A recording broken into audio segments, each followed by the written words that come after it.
Hi folks, thanks to the organizers for inviting me. So I'd like to start by going a little bit into the past with the red square I'm wearing right now. Mainly that during the Maple Spring, a lot of folks thought that the red square was a new symbol, not necessarily recognizing and remembering that it first emerged in 2004 and 2005 during the 2005 student strike.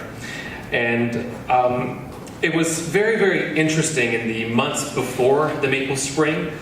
If you still wore your red square before it became everywhere, people would you look at each other, somebody's wearing a red square, I'm wearing a red square, you look at each other, you nod, you recognize that you're on the same page. Similar now to when I see somebody wearing a QS button, when I'm wearing a QS button, you recognize that you're part of the same struggle and that you're fighting for the same stuff. And it's a nice little moment. But during the Maple Spring, it got so explosive.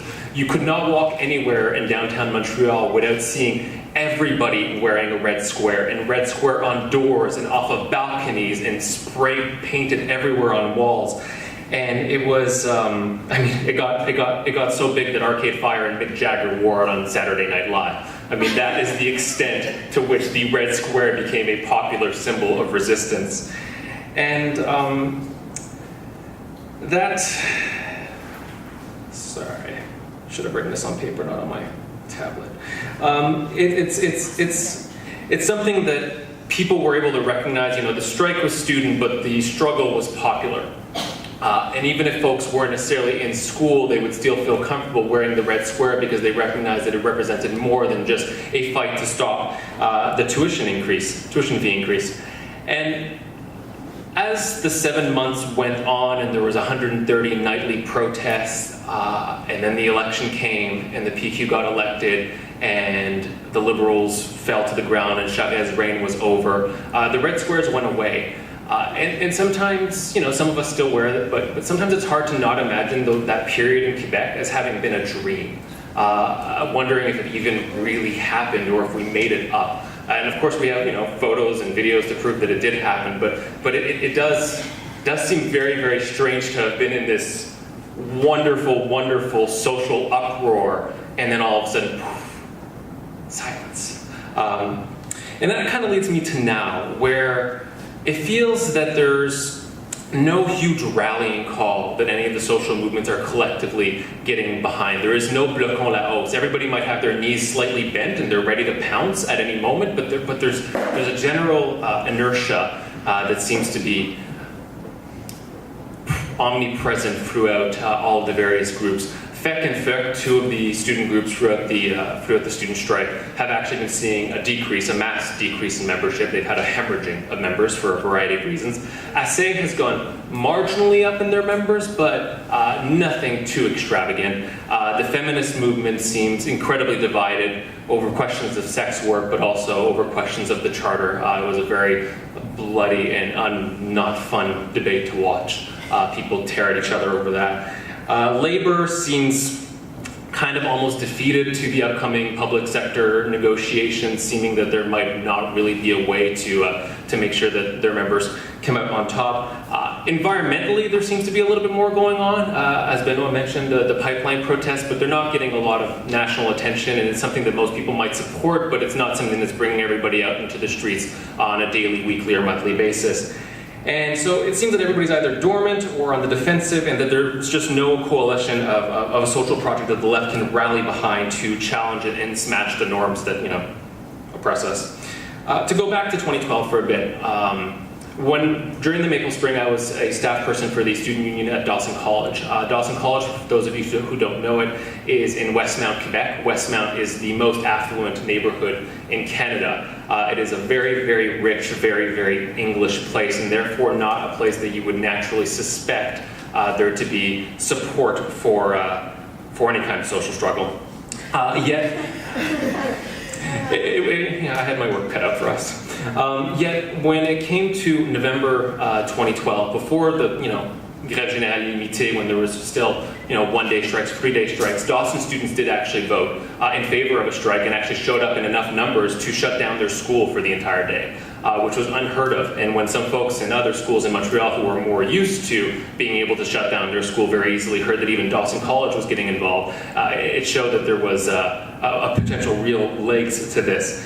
But A year later, we started hearing stories during the charter of, well, why aren't the students mobilizing against the charter? Why aren't the students speaking out against this more? Why isn't there an unlimited strike over the government trying to impose what people are allowed, what people are allowed to wear, their freedom of expression, their freedom of religion. And the reason for that, of course, is simple, that a strike doesn't happen overnight, that even the one-day strike that we were able to get at Dawson came at the heels of years of organizing, of years of informing members about this upcoming increase, what the increase meant in a larger sense, and that had we not had that years to build that reach, to also tell everybody that striking is a final option. We've tried everything else. We've tried the petitions, we've tried the letter writing, we've tried the economic disturbances, we've tried the symbolic little actions.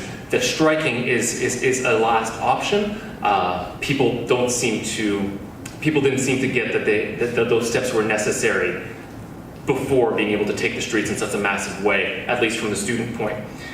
Which sort of brings me to the next element. I kind of get the feeling that if anybody can light a fuse to another giant social uprising in Quebec, it would have to come from labor or from students, because both groups have a little bit more funding and a little bit more ability to reach a mass amount of individuals who then the greater population can get behind. I think that there's something to be said about I don't know more and the environmental movement and the indigenous resistance, but not much needs to be analyzed there before I can fully understand how they can reach the same sort of impact that students have had in Quebec.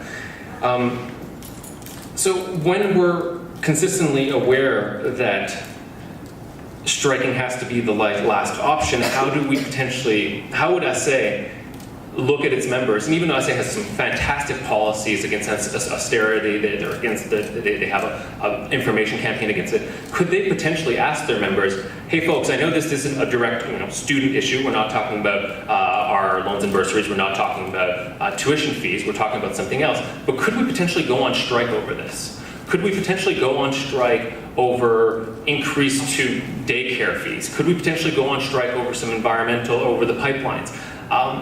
I think the answer is no. I don't think members would necessarily go for it, but it's a question that needs to be asked. It needs to be examined if anybody wants to bring back the glory of 2012. I can sometimes be a little bit of a pessimist. Even in 2005, after the 2005 strike, I was convinced that there was never going to be anything like 2005 ever again, that 2005 was the glory of student activism, and that everybody would look back at 2005 and say, oh, that was way too much work, and we lost so many weeks of school, and we should never do that again. And I was wrong. I still feel the same about 2012, because I do think that Charest, on his way out, was very intelligent. And we can still say that no semester has ever been canceled because of a student strike. That fact still holds true. But now there is a precedent of strikes going on for 7 months. Strikes going into the summer and pushing your fall semester a month behind. It's strange, and it'll be very interesting to see if students can s'ils peuvent se regrouper in that way again. And I'll end it on a little bit about storytelling. One of the reasons sometimes I feel that Quebec has a history of resistance that is different than the resistance that we often see in the rest of the country is this aspect of storytelling.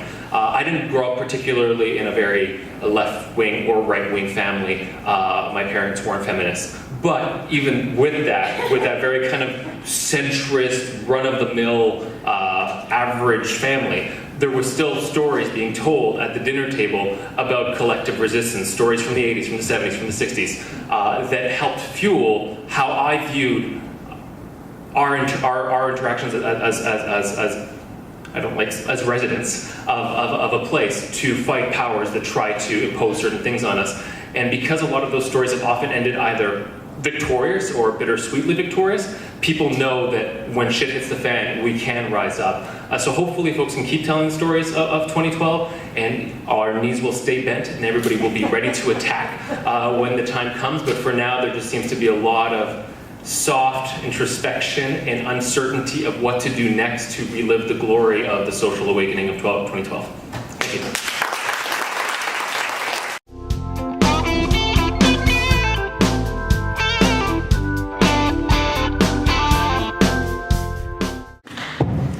So not to echo too much of what Benoit and Nora have already said, but indeed the idea of a provincial wing of the NDP makes my skin crawl and would be, I wouldn't be disastrous. It wouldn't be disastrous in terms of, it would make QS's job of getting people it has yet to get that much more difficult, but I don't think it would necessarily pull away from some of the support QS has amassed over the years. The folks that NDP Quebec might get, it would get most of the Green vote. A lot of disenchanted Federalists tend to go Green because they don't want to vote QS, and Green seems progressive, so they'll go Green. It will get, I think, actually a lot of the Liberals. People do feel dirty when they vote for the PLQ because they recognize that the PLQ is a corrupt party and it's an old party and it's not worth much anymore. In terms of Anglo rights that all the Anglos are always fighting for, the PLQ hasn't done much for them either. So I think it would take a lot away from the Greens and it would take a lot away from the Liberals, but those are also, you know, the progressive leaning individuals within their QS we'd like to get them to, so I would hope that that's not going to happen. Similarly, on the federal level, I think what happened in 2011, as others have mentioned, wasn't a rejection of sovereignty. It was an expression of solidarity with the rest of the country. It was recognizing that, you know what, the Bloc is cool. I don't think anybody expected the Bloc to be crushed to that point. Anybody who was, you know, a card-carrying member of the Bloc didn't think that their vote was going to be part of a total obliteration of that party. But it was saying, we will put the national question aside for this vote. The NDP seems all right. Hopefully they'll get Harper out, and the Canada as a whole will be better. And that's what becomes very, very frustrating when you entertain discussions with progressives in Quebec who identify as federalists, because as much as the sovereignists might have been willing to put aside the question on la question nationale for that vote, the federalists do not seem to be able to do that when it comes to QS. They don't seem to be able to say, you know what, no, even for this vote, even though we recognize that QS is a party of our dreams, that they stand for everything we believe in, and that yes, we could vote no if ever they were in power and a referendum came about. I'm too attached to my Canadian identity of what this great land of Canada is to even consider voting for a party that is sovereignist, and that is very, very disappointing, and I'm starting to get very tired of those conversations. In terms of QS's relation with the student movement during the strike, I think there's something that's very interesting if we look at just SA. SA, unlike FEC, unlike CFS, SA has never once run a get out the vote campaign. During elections, they're not very concerned about telling students that, you know, you have to vote and you got to express your democratic right, and if you don't, then student issues are going to be put aside. And traditionally, their executives tend to be a little divided. You know, a lot of them are anarchists who will never vote, and a lot of them are, you know, they'll vote for QS, but they're not going to be super loud about it. I think that's important to note. Yes, students and SA were supportive, were grateful for the support of a party like QS during the strike, but they will not rally behind them, nor will they even necessarily rally behind the idea of electoral politics in general. But when your spokesperson and the only member you have in the National Assembly at the time is willing to get arrested during the strike, that goes a long way in terms of showing how QS respects students, and students responded in kind, I think. Thank you.